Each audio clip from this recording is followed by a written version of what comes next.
चंद्रशेखर आजाद ने बढ़ाई बुआ भतीजे की मुश्किल। अखिलेश यादव के लिए चंद्रशेखर बने खतरे की घंटी। उत्तर प्रदेश में 2027 अभी आया भी नहीं, लेकिन उससे पहले ही नेता एक दूसरे के लिए मुश्किलें खड़ी कर रहे हैं।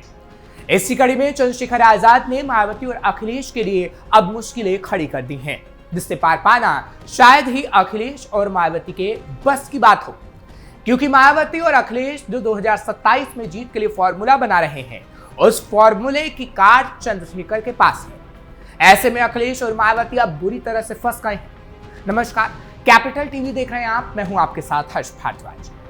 उत्तर प्रदेश की राजनीति में नगीना सांसद चंद्रशेखर आजाद एक नए और प्रभावशाली दलित नेता के रूप में उभर रहे हैं।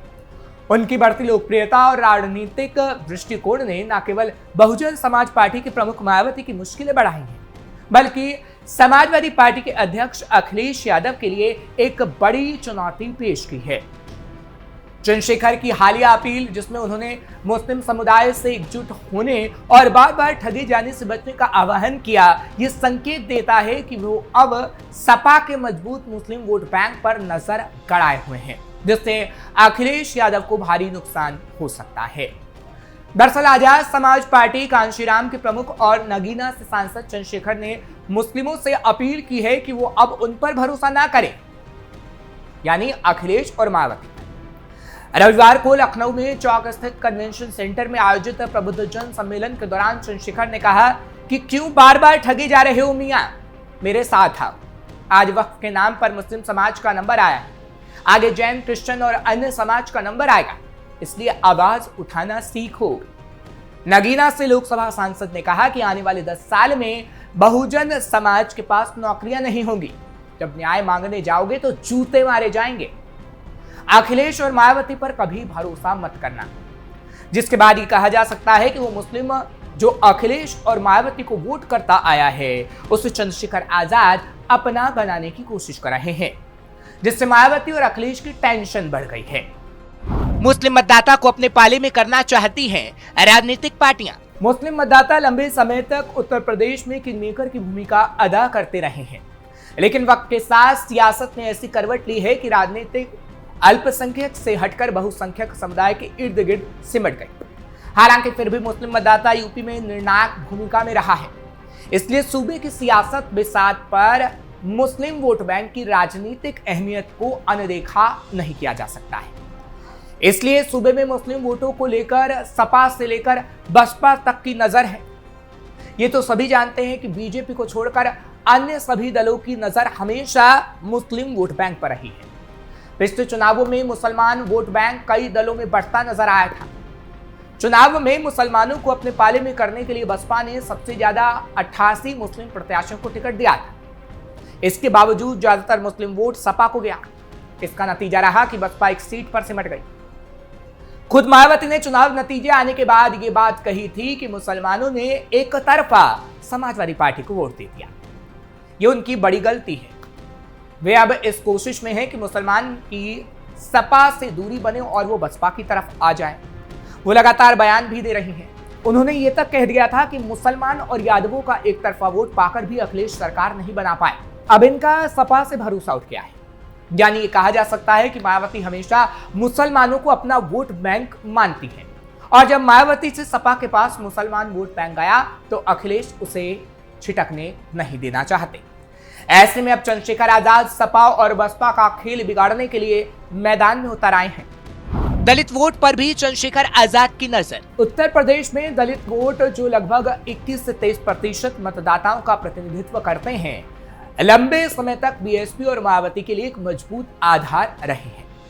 मायावती ने 2007 में अपनी सर्वजन रणनीति के जरिए दलितों, पिछड़ों, मुसलमानों और सवर्ण जातियों का गठजोड़ बनाकर ऐतिहासिक जीत हासिल की थी।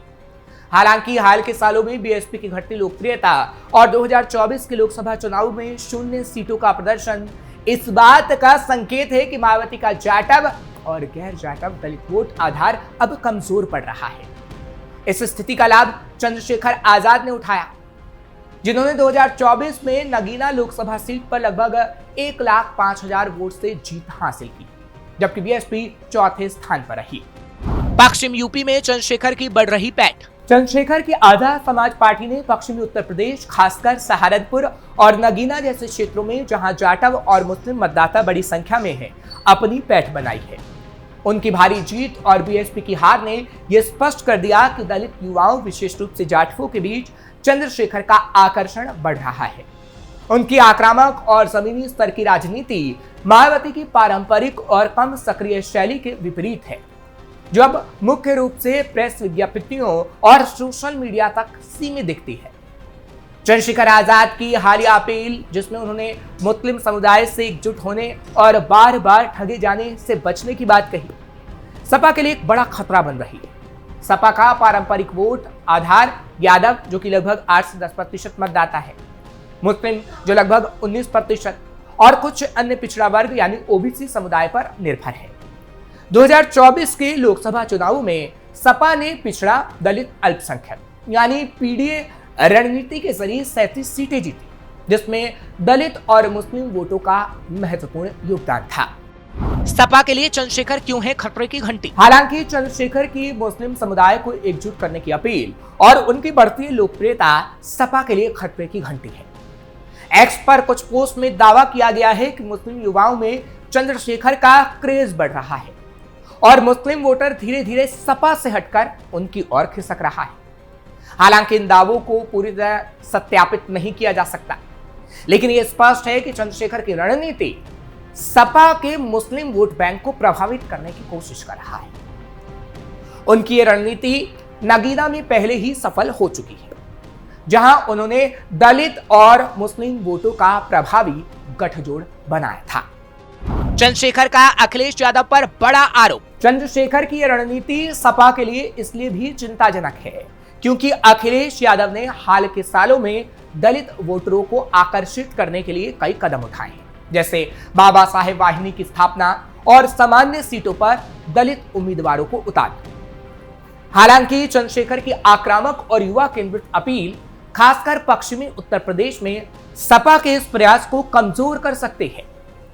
इसके अलावा सपा और चंद्रशेखर के बीच गठबंधन की बातचीत 2022 और 2024 में विफल रही, जिसके कारण चंद्रशेखर ने अखिलेश पर दलितों को केवल वोट बैंक के रूप में इस्तेमाल करने का बड़ा आरोप लगाया था। चंद्रशेखर का बढ़ता कद मायावती के लिए झटका। मायावती के लिए चंद्रशेखर आजाद का उभार एक बड़ा झटका है। बीएसपी का वोट शेयर 2007 के 30.43% से घटकर 2024 में 9.39% तक पहुंच गया और पार्टी ने 2024 के लोकसभा चुनाव में एक भी सीट नहीं जीती।